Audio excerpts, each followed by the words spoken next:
আপনি যদি একদম পিস হয়ে উঠতো না বরফির মতো, তা দেখতে আরো সুন্দর। লেয়ারটা বোঝা যাচ্ছে, লেয়ারটা বোঝা, হ্যাঁ লেয়ারটা বোঝা যাচ্ছে।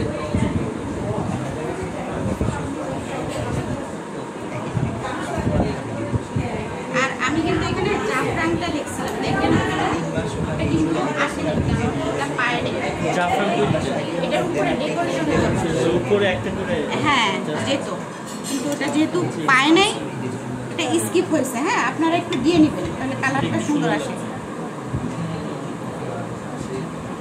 এই দেখেন মাত্র হচ্ছিল, মানে ওই মাঝখানটা মানে টাইম দিতে হবে, টাইম দিলে সেরকম ভালো, টাইম দেওয়া হয় আমরা খালি ঝটপট ঝটপট ঝটপট, সব জায়গায় তো ঝটপট করা যায় না ভাই, যেটা যে টাইম লাগবে সেটা করতেই হবে।